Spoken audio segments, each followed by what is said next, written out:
Guys, welcome back to my channel Pragya education society. Guys, आज हम लोग क्लास 10th के बायोलॉजी के प्रथम चैप्टर जिसका नाम है जीव प्रक्रम यानी लाइफ प्रोसेस, उसके लघु उत्तरीय प्रश्न को पढ़ेंगे। इसमें से कुछ प्रश्न मैंने आपको अगले वीडियो में बताया था, 15 प्रश्न बताया था। उसके आगे का जितना प्रश्न है उन सभी को बताऊंगी, तो आप लोग वीडियो को ध्यानपूर्वक देखिए और सभी प्रश्न आंसर को अपने कॉपी में लिखकर याद कर जाइए। ये सभी प्रश्न आपके एग्जाम की दृष्टि से बहुत ही महत्वपूर्ण होने वाले हैं। तो चलिए हम लोग आज का क्लास स्टार्ट करते हैं।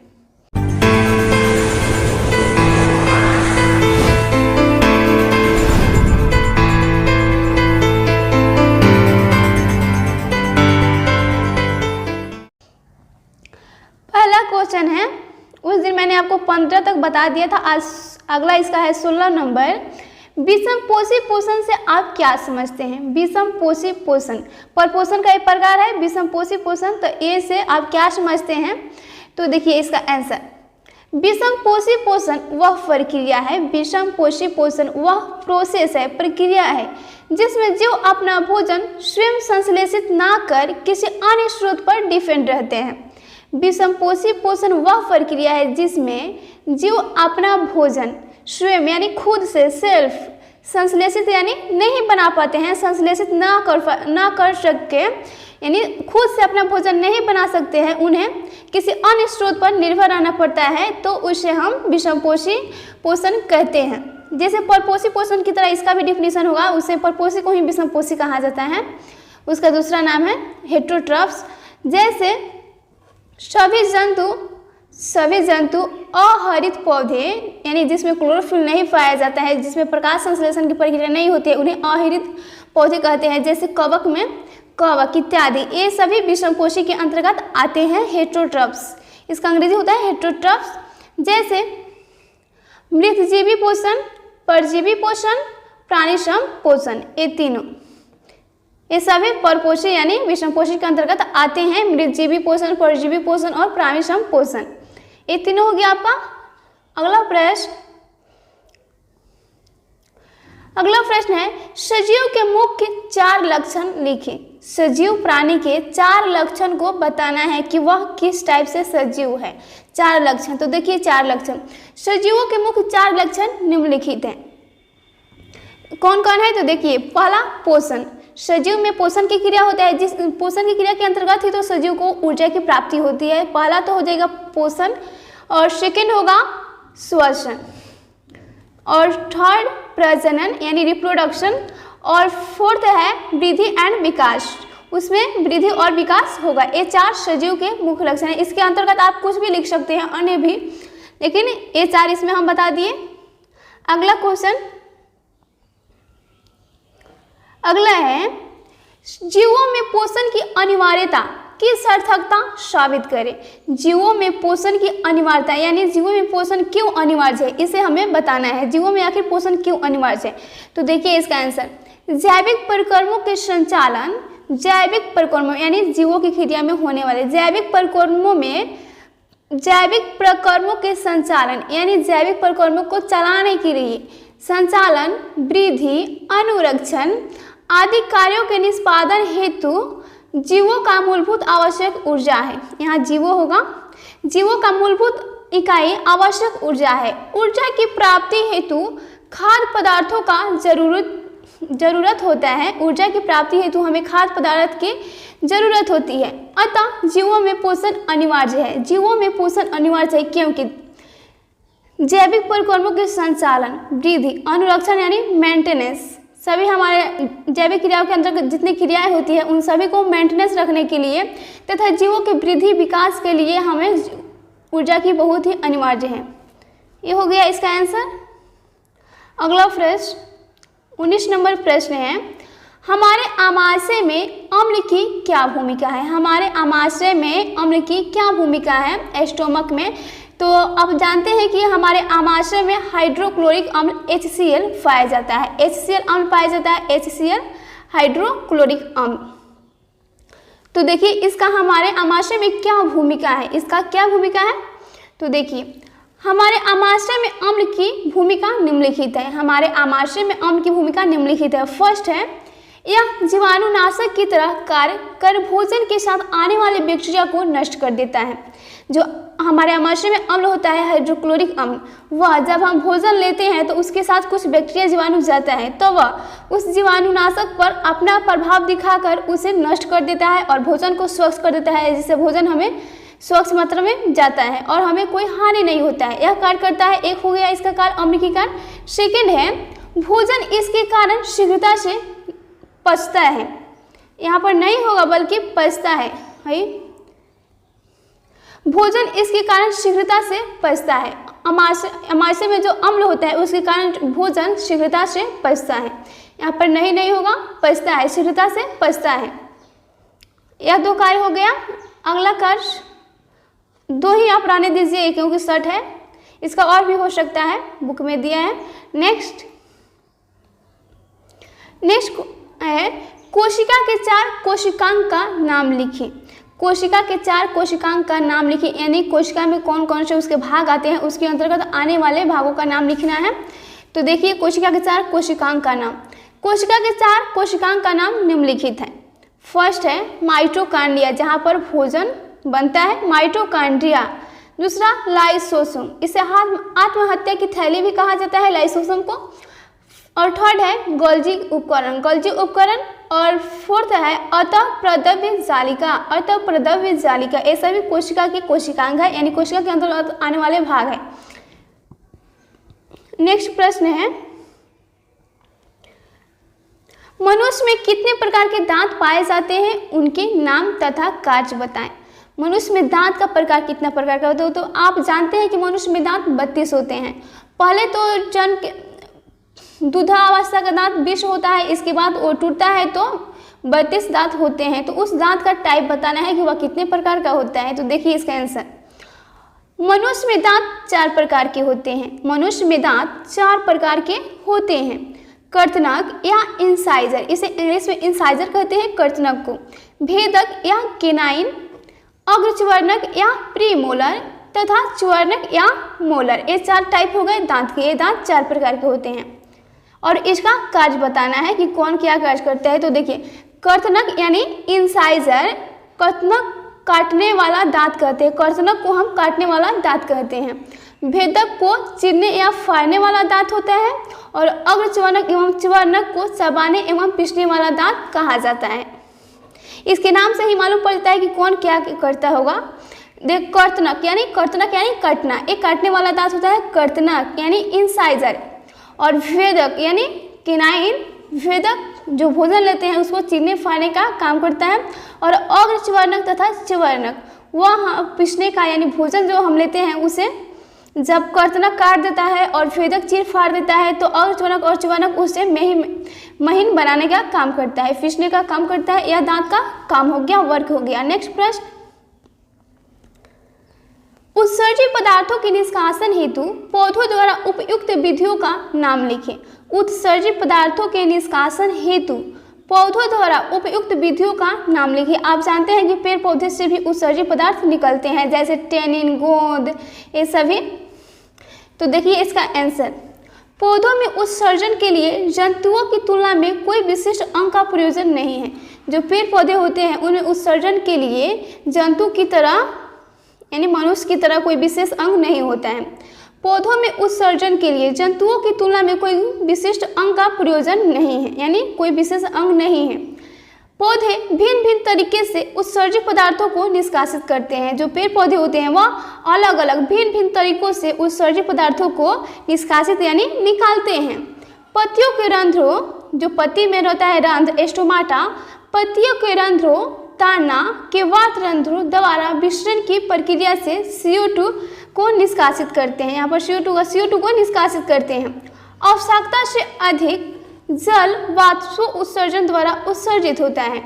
जब आवश्यकता से अधिक जल हो जाता है पेड़ पौधे में तो वह वाष्प उत्सर्जन की क्रिया के द्वारा वायुमंडल में चला जाता है। और कुछ उत्सर्जित पदार्थ पत्तियों एवं छालों में संचित रहते हैं जो निश्चित समय अंतराल पर निष्कासित होते हैं। इस प्रकार से उत्सर्जित पदार्थों का निष्कासन पेड़ पौधों में हो जाता है। नेक्स्ट प्रश्न अगला है, हमारे शरीर में वसा का पाचन कैसे होता है, यह प्रक्रम कहाँ होता है। हमारे शरीर में जो वसा जाता है स्टार्च, उसका पाचन कैसे होता है तथा यह प्रक्रम जो प्रोसेस होता है वह हमारे शरीर में किस स्थान पर होता है। तो देखिए इसका आंसर, हमारे शरीर में वसा का पाचन आहार नल की क्षुद्रांत में होता है। हमारे शरीर में वसा का पाचन आहार नल की क्षुद्रांत में होता है। क्षुद्रांत को हम छोटी आंत बोलते हैं। हमारे शरीर में वसा का पाचन आहार नल के क्षुद्रांत में होता है, यानी छोटी आंत में होता है। यकृत से निकलने वाला क्षारीय पित्तरस, यकृत से जब लीवर से निकलता है क्षारीय पित्तरस, आए हुए भोजन के साथ जो भोजन आता है उसके साथ मिलकर उसकी अम्लीयता को निष्क्रिय करके उसे क्षारीय बना देता है। जो भोजन आता है तो वह अम्लीय होता है। तो जो यकृत से क्षार यानी पित्त क्षारीय होता है, तो जो पित्त स्रावित होता है यकृत से, तो वह आने वाले भोजन की अम्लीयता को नष्ट कर देता है और उसे निष्क्रिय बना के क्षारीय कर देता है, जिसकी इसी प्रकृति पर अग्नाशय रस सक्रियता से कार्य करता है। जब वह क्षारीय बन जाता है तो जो अग्नाशय रस से एंजाइम स्रावित होता है वह उस भोजन पर सक्रियता से अपना कार्य करता है। पित्त रस वसा को सूक्ष्म कणों में तोड़ देता है। जो पित्त रस होता है वह वसा को छोटे छोटे कणों में तोड़ देता है। इस क्रिया को इम्लिसीकरण क्रिया कहते हैं। इस क्रिया को जब पित्त रस वसा को छोटे छोटे टुकड़ों में तोड़ता है तो इस क्रिया को हम इम्लिसीकरण कहते हैं। लाइपेस एंजाइम जो कि अग्नाशय रस में पाया जाता है, लाइपेस एंजाइम अग्नाशय रस में पाया जाता है, इम्लिसिफाइड वसा को वसीय अम्ल तथा ग्लिसरॉल में परिवर्तित कर देता है। जो लाइपेज एंजाइम होता है ना वह अग्नाशय रस में पाया जाता है और यह एंजाइम इम्लिसिफाइड वसा को वसीय अम्ल तथा ग्लिसरॉल में परिवर्तित कर देता है। ग्लिसरॉल या ग्लिसरीन, यह हो गया हमारे शरीर में वसा का पाचन इस प्रकार से होता है। नेक्स्ट अगला क्वेश्चन है, किसी जीव द्वारा किन कच्ची सामग्रियों का उपयोग किया जाता है। किसी भी जीव का द्वारा किन किन कच्ची सामग्रियों का उपयोग किया जाता है। तो इसका आंसर देखिए, किसी भी जीव में शारीरिक वृद्धि के लिए उसे बाहर से अतिरिक्त कच्ची सामग्री की भी आवश्यकता होती है। किसी भी जीव में शारीरिक वृद्धि के लिए उसे बाहर से अतिरिक्त कच्ची सामग्री की भी आवश्यकता होती है। पृथ्वी पर जीवन कार्बन आधारित अणुओं पर निर्भर है। ये तो सही है कि पृथ्वी पर जीवन कार्बन आधारित अणुओं पर निर्भर है। जितने भी पदार्थ है वे सभी कार्बन की मात्रा उनमें है। अतः अधिकांश खाद्य पदार्थ भी कार्बन आधारित है। इन कार्बन स्रोतों को जटिलता के अनुसार विभिन्न जीव विभिन्न प्रकार के पोषण प्रक्रम को प्रयुक्त करते हैं। अतः इस प्रकार की कच्ची सामग्रियों की आवश्यकता है, जीव के द्वारा उपयोग किया जाता है। अगला प्रश्न, किण्वन क्रिया क्या है। एथेनॉल की प्राप्ति में किण्वन का अनुप्रयोग किस प्रकार होता है। एथेनॉल यानी अल्कोहल। किण्वन क्रिया पूछ रहा है तो देखिए इसका आंसर, गन्ने के रस को सूर्य के प्रकाश में रख देने पर यह रासायनिक ऊर्जा का उपयोग कर किण्वित हो जाता है। जब हम गन्ने के रस यानी ईख के रस यानी शक्कर को सूर्य के प्रकाश में रख देने पर यह रासायनिक ऊर्जा का उपयोग कर किण्वित हो जाता है, जिससे अल्कोहल का निर्माण होता है। जिससे अल्कोहल का यानी एथेनॉल का निर्माण होता है। व्यापारिक विधि में एथेनॉल को चीनी के किण्वन द्वारा प्राप्त किया जाता है। व्यापारिक विधि में जो एथेनॉल है उसे एथेनॉल यानी शराब यानी अल्कोहल उसे चीनी का किण्वन करके प्राप्त किया जाता है। देखिए इसका इक्वेशन, यह चीनी का सूत्र हो गया C12H22O11 प्लस H2O। इंडिकेट यहाँ पर इन्वर्टेज एंजाइम है और इस से होता है तो फिर यह बनाता है अभिक्रिया करके ग्लूकोज C6H12O6 और फ्रुक्टोज। ये दोनों का सूत्र एक ही जैसा होता है, ग्लूकोज और फ्रुक्टोज का, C6H12O6 इस तरह हो गया यहाँ पर। फिर यहाँ क्रिया करके जो ग्लूकोज है फिर वह जाइमेज एंजाइम की उपस्थिति में क्रिया करके एथिल अल्कोहल यानी एथेनॉल का निर्माण करता है और कार्बन डाइऑक्साइड, और फिर यहाँ पर कार्बन ऑक्साइड हाइड्रोजन की उपस्थिति में हाइड्रोजन से अभिक्रिया करके Zn और CrO2 यह उत्प्रेरक होगा। इस उत्प्रेरक की उपस्थिति में मेथिल अल्कोहल CH3OH का निर्माण करता है। इस प्रकार से एथेनॉल यानी अल्कोहल को प्राप्त किया जाता है इस प्रोसेस के द्वारा। इसका आप लोग इक्वेशन जरूर याद रखिएगा, इक्वेशन बहुत महत्वपूर्ण है। नेक्स्ट अगला 26 नंबर प्रश्न है, पचे हुए भोजन को अवशोषित करने के लिए छिद्रांत को कैसे अभिकल्पित किया गया है? पचे हुए भोजन को अवशोषित करने के लिए छिद्रांत को कैसे अभिकल्पित किया गया है? तो देखिए इसका आंसर, पचे हुए भोजन का अवशोषण ज्यादा हो सके तथा सतही क्षेत्रफल अधिक हो सके, इसलिए क्षुद्रांत के अतिरिक्त स्तर पर अनेक अंगुली जैसे प्रबंध होते हैं जिन्हें दीर्घलोम कहते हैं। देखिए, पचे हुए भोजन का अवशोषण ज़्यादा हो सके, यानी जो पचा हुआ भोजन, पच गया भोजन, तो उसका अवशोषण यानी ऑब्जर्वेशन सबसे ज़्यादा हो सके, इसके लिए जो सतही क्षेत्रफल पर अधिक हो सके, इसके लिए क्षुद्रांत के अतिरिक्त स्तर पर अनेक अंगुली जैसे प्रबंध होते हैं जिन्हें दीर्घलोम कहते हैं। दीर्घलोम कहते हैं, अंगुली जैसे प्रबंध होते हैं। दीर्घलोम में रुधिर वाहिकाओं की बहुतायत होती है। जो दीर्घलोम होते हैं उनमें रुधिर वाहिकाओं यानी रक्त के द्वारा जो रक्त होता है ना जिस नलिका में, उसमें बहुतायत मात्रा में होती है रुधिर वाहिकाएं, जो भोजन को अवशोषित करके शरीर की प्रत्येक कोशिका तक पहुंचाती है। जो भोजन के जो ऊर्जा होता है उसे अवशोषित करके शरीर के प्रत्येक पार्ट तक, प्रत्येक अंग तक पहुंचाने का काम करती है। इन कोशिकाओं में भोजन का प्रयोग ऊर्जा की प्राप्ति के लिए किया जाता है। कोशिकाओं में भोजन का प्रयोग ऊर्जा की प्राप्ति के लिए किया जाता है तथा नए ऊतकों के निर्माण तथा टूटे हुए ऊतकों की मरम्मत हेतु होता है। ये तो सही है कि हम ऊर्जा का उपयोग नए ऊतकों, नए टिश्यू के निर्माण तथा टूटे हुए ऊतक की मरम्मत हेतु होता है। इस प्रकार हो गया इसका आंसर। अगला प्रश्न, प्रकाश संश्लेषण क्या है? इसे रासायनिक समीकरण से व्यक्त करें। यह VVI प्रश्न है, बार बार एग्जाम में आपके पूछते हैं, इस पर केयर कीजिएगा, ध्यान दीजिएगा। तो देखिए इसका आंसर, हरे पौधों द्वारा सूर्य के प्रकाश से ऊर्जा प्राप्त कर क्लोरोफिल की उपस्थिति में कार्बन डाइऑक्साइड CO2 तथा जल H2O के द्वारा अपने भोजन कार्बोहाइड्रेट या एक कार्बनिक पदार्थ है कार्बोहाइड्रेट का संश्लेषण करना ही प्रकाश संश्लेषण यानी फोटोसिंथेसिस की प्रक्रिया कहलाता है। इसका रासायनिक समीकरण देखिए, हरे पौधों द्वारा सूर्य के प्रकाश से ऊर्जा प्राप्त कर, जो हरे पेड़ पौधे में ही प्रकाश संश्लेषण की क्रिया होता है, यह आप लोग जानते हैं अच्छी तरह से। तो जो हरे पेड़ पौधे होते हैं वह सूर्य प्रकाश की उपस्थिति में क्लोरोफिल की, और फिर क्लोरोफिल भी उसमें रहता है, और वह वायुमंडल से कार्बन डाइऑक्साइड CO2 प्राप्त करते हैं तथा मिट्टी से जल, नमक, खनिज या जल भी प्राप्त करते हैं। ये सभी करके अभिक्रिया करके अपना भोजन यानी कार्बोहाइड्रेट का संश्लेषण करते हैं। इस प्रक्रिया को हम प्रकाश संश्लेषण कहते हैं। इसका रासायनिक समीकरण देखिए, समीकरण है 6CO2, यह वायुमंडल से लेता है कार्बन डाइऑक्साइड और फिर जल 12H2O, यह आपस में अभिक्रिया करके सूर्य प्रकाश से क्लोरोफिल की उपस्थिति में ग्लूकोज यानी कार्बोहाइड्रेट इसे बोला जाता है, C6H12O6 ये बनाता है और फिर ऑक्सीजन और जल का निर्माण करता है। प्रकाश संश्लेषण की क्रिया के फलस्वरूप यह हमें प्राप्त होता है। प्रकाश संश्लेषण की प्रक्रिया के फलस्वरूप ही तो हमें ऑक्सीजन की प्राप्ति होती है। नेक्स्ट, इसका इक्वेशन याद रखिएगा, जितना इक्वेशन इसमें है वो सभी बहुत ही महत्वपूर्ण है। अगला है, रक्त की संरचना को समझाएं। रक्त की संरचना, ब्लड का स्ट्रक्चर कैसे होता है उसे समझाना है। तो इसका देखिए आंसर, रक्त लाल रंग का गाढ़ा क्षारीय तरल पदार्थ है। जो रक्त होता है वह लाल रंग का गाढ़ा और क्षारीय तरल पदार्थ है। रक्त क्षारीय तरल यानी इसका pH मान 7 से अधिक होता है, 7.4 एक क्षारीय तरल पदार्थ है जो मुख्य रूप से कोशिका एवं प्लाज्मा से बना है। रक्त कोशिका एवं प्लाज्मा से बना है।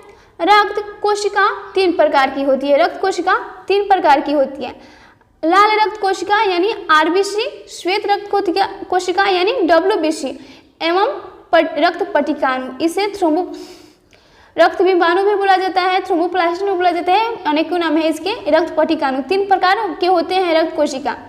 और देखिए प्लाज्मा, हमारे रक्त में प्लाज्मा 50 से 55% पाया जाता है, 50 से 55%, और जिसमें 90 से 92% जल। इस प्लाज्मा में 90 से 92% जल, 6 से 8% प्लाज्मा प्रोटीन एवं 1 से 2% अकार्बनिक लवण पाए जाते हैं। इसमें ग्लूकोज, एमिनो अम्ल, वसा आदि भी पाए जाते हैं।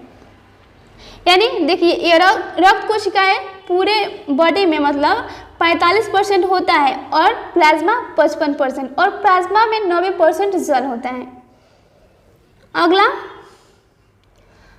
29 नंबर प्रश्न है, रक्त पटिकाणु की क्या उपयोगिता है? यह रक्त कोशिका का एक पार्ट है। 3 नंबर में जो था रक्त पटिकाणु, इसका उपयोगिता बताना है, इसका क्या उपयोगिता है। तो देखिए इसका आंसर, रक्त पटिकाणु सबसे छोटे आकार की रक्त कोशिकाएं हैं। जो रक्त पटिकाणु है वह सबसे छोटे आकार की रक्त कोशिकाएं हैं। इसे विषाणु या थ्रोम्बोसाइटस भी कहते हैं। रक्त पटिकाणु को विषाणु यानी वायरस, विषाणु या थ्रोम्बोसाइटस भी कहते हैं। विषाणु यहाँ पर नहीं होगा, यहाँ पर बिंबाणु होगा, बिंबाणु, यहाँ बिंबाणु होगा, बिंबाणु लिख लीजिएगा, विषाणु नहीं, बिंबाणु, बिंबाणु या थ्रोम्बोसाइटस भी कहते हैं। ये अस्थिमज्जा के, रुकिए एक मिनट, ये अस्थिमज्जा के मेगाकैरियोसाइट्स द्वारा निर्मित होते हैं। जो रक्त पटिकाणु होते हैं, रक्त पटिकाणु या अस्थिमज्जा के मेगाकैरियोट्स द्वारा निर्मित यानी बनते हैं। ये रक्त को थाका बनाने में मदद करते हैं। रक्त पटिकाणु का मुख्य कार्य है रक्त को थाका बनाना, रक्त को थाका बनाने में मदद करते हैं। नेक्स्ट अगला प्रश्न है, मृतजीवी पोषण क्या है? मृतजीवी पोषण क्या है? यह एक प्रपोषण का भाग है, जानते हैं। तो इसके आंसर देखिए, जीव मृत जंतुओं और पौधों के शरीर से अपना भोजन अपने शरीर की सतह से घोलित कार्बनिक पदार्थों के रूप में अवशोषित करते हैं। जो जीव जंतु होते हैं वह मृत जंतुओं और पौधों के शरीर से अपना भोजन अपने शरीर की सतह से घोलित कार्बनिक पदार्थों के रूप में अवशोषित यानी ऑब्जर्व करते हैं, जो मृत जीव होते हैं। फिर यही मृतजीवी पोषण है, इसे ही हम मृतजीवी पोषण कहते हैं। मृतजीवी अपना भोजन मुख्यतः तरल अवस्था में अवशोषण द्वारा ग्रहण करता है। जो मृतजीवी होते हैं वह तरल अवस्था में ही अपना भोजन ग्रहण करते हैं। जंतुओं और पौधों की मृत्यु के पश्चात, जब जंतु और पौधों की मृत्यु हो जाती है तो उसके पश्चात उनके मृत शरीर को मृतजीवी अपघटित कर यानी सड़ा गलाकर, जो मृतजीवी होते हैं उनके मृत जो बॉडी होता है उसे सड़ा गलाकर, अपघटित कर अर्थात सड़ा गलाकर उनके मूल तत्वों में बदल देते हैं। ऐसे मूल तत्व पुनः मिट्टी में प्रतिस्थापित हो जाते हैं। वह जो मूल तत्व होते हैं वह मिट्टी में चले जाते हैं और उत्पन्न गैस वातावरण में मिल जाता है। इन तत्वों को फिर से हरे पौधे मिट्टी से ग्रहण कर अपने उपयोग में लाते हैं और यह चक्र पृथ्वी पर निरंतर चलता रहता है। अगला प्रश्न है, जीवन के अनुरक्षण के लिए आप किन प्रकर्मों को आवश्यक मानेंगे? जीवन के अनुरक्षण यानी मेंटेनेंस करने के लिए, अपने जीवन को मेंटेनेंस करने के लिए आप किन प्रोसेस को आवश्यक इसेंशियल मानेंगे? तो देखिए इसका आंसर, जीवन के अनुरक्षण के लिए हम निम्नलिखित प्रकर्मों को आवश्यक मानेंगे। पहला तो पोषण, ये तो बहुत ही जरूरी है जीवन को अनुरक्षण करने के लिए। सेकेंड है श्वसन, ये भी आवश्यक है। परिवहन यानी ट्रांसफर और उत्सर्जन, ये सभी जीवन के अनुरक्षण के लिए बहुत ही आवश्यक है। इसके बाद पर इन जीव प्रकर्मों के अतिरिक्त सभी जीवधारी जनन द्वारा अपनी संख्या में वृद्धि करते हैं। एक क्रिया जीवन के लिए अति आवश्यक। यस, प्रजनन यानी रिप्रोडक्शन के द्वारा ही जीव अपनी संख्या में वृद्धि करते हैं और इसकी अस्तित्व और अपने अस्तित्व को बनाए रखते हैं। यह भी जीवन के अनुरक्षण के लिए आवश्यक है, लेकिन ज्यादा आवश्यक नहीं है। अगला प्रश्न है, यहाँ पर मछली होगा, मछली,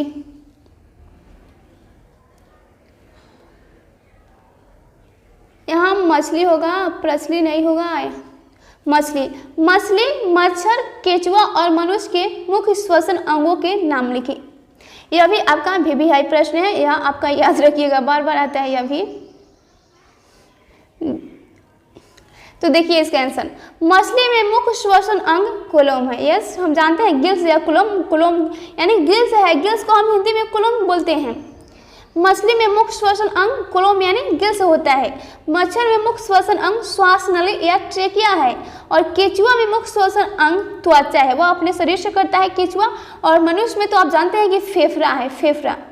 फिर से याद कीजिए, मछली में कोलोम यानी गिल्स, मछली का श्वसन अंग गिल्स, मच्छर का श्वसन अंग ट्रेकिया या श्वास नली, उसी को इंग्लिश में बोला जाता है श्वास नली को ट्रेकिया। और केचुआ में, केचुआ आप लोग जानते हैं कि सतह पर होता है तो उसके त्वचा से होगा और फिर मनुष्य में फेफड़ा के द्वारा। तो फ्रेंड्स आज के वीडियो में इतना, फिर प्रश्न रहने देती हूँ, इसके बाद मैं अगले वीडियो में बता दूंगी। तब तक के लिए आप इन सभी प्रश्नों को याद कर जाइए, अपने नोटबुक में लिखकर अच्छी तरह से याद कर जाइए। मिलते हैं अगले वीडियो में। Thank you for watching this video.